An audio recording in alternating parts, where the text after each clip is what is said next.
തമിഴിലും തെലുങ്കിലും തിളങ്ങി നിൽക്കുന്ന സുന്ദരിയാണ് തമന്ന ഭാട്ടിയ. എത്ര ഹോട്ട് വേഷം ധരിച്ചാലും അതെല്ലാം ഇണങ്ങുന്ന ഒരേ ഒരു നടി തന്നെയാണെന്ന് പൊതുവെ ആരാധകരുടെ അഭിപ്രായം. ഇടയ്ക്ക് കുറച്ചുകാലം സിനിമയിൽ അത്ര ശോഭിച്ചില്ലെങ്കിലും ഇപ്പോൾ നിറഞ്ഞു നിൽക്കുകയാണ് നടി. സൂപ്പർ താരം രജനീകാന്തിന്റെ ജയിലർ എന്ന സിനിമയിലെ കാവാല എന്ന് തുടങ്ങുന്ന ഐറ്റം ഡാൻസാണ് തമന്നയെ വീണ്ടും ഹിറ്റിലേക്ക് എത്തിച്ചത്. ഇതിന് പിന്നിലെ മലയാളത്തിൽ ദിലീപിനൊപ്പം ബാന്ദ്ര എന്ന സിനിമയിലും നടി അഭിനയിച്ചു. നിരവധി സിനിമകളിൽ അഭിനയിച്ച് നിറഞ്ഞു നിൽക്കാൻ തുടങ്ങിയതോടെ ബോളിവുഡിലേക്കും ഒരു വാതിൽ നടിക്കായി തുറന്നു. അവിടെ അഭിനയിക്കാൻ പോയതിന് പിന്നാലെ തമന്ന നടൻ വിജയ് വർമ്മയുമായി പ്രണയത്തിലായി. ഇരുവരും ഉടൻ വിവാഹിതരാകാൻ പോകുന്നു എന്നത് ശ്രദ്ധേയമാണ്. അതേസമയം അടുത്തിടെ പല അഭിമുഖങ്ങളിലൂടെയായി നടി പറഞ്ഞ കാര്യങ്ങളാണ് ഇപ്പോൾ വൈറലായി മാറുന്നത്. വിവാഹത്തിന് മുമ്പേ കുട്ടികൾ ജന്മം കൊടുക്കണമെന്ന മുതൽ നിരവധി കാര്യങ്ങളാണ് നടി വെളിപ്പെടുത്തിയത്. ഇപ്പോഴിതാ ബെഡ്റൂം സീനുകളിൽ അഭിനയിക്കുമ്പോൾ ഓരോ അഭിനേതാക്കളുടെയും വികാരം എന്തായിരിക്കും എന്നതിനെക്കുറിച്ച് തമന്ന തുറന്നു പറഞ്ഞിരിക്കുകയാണ്. സുന്ദർ സി സംവിധാനം ചെയ്ത സിനിമയിലാണ് തമന്ന അഭിനയിച്ചിരിക്കുന്നത്. അടുത്തിടെ ചിത്രം തിയേറ്ററുകളിലേക്കെത്തി.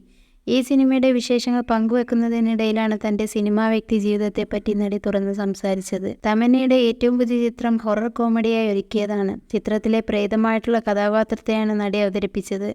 ഇതിന് വലിയ ജനപ്രീതി ലഭിക്കുകയും ചെയ്തു. സിനിമയുടെ വിജയത്തിന് പിന്നിൽ തമന്നയുടെ കഥാപാത്രത്തിന്റെ പങ്കാളിത്തം വലുതാണെന്നാണ് ആരാധകരും അഭിപ്രായപ്പെടുന്നത്.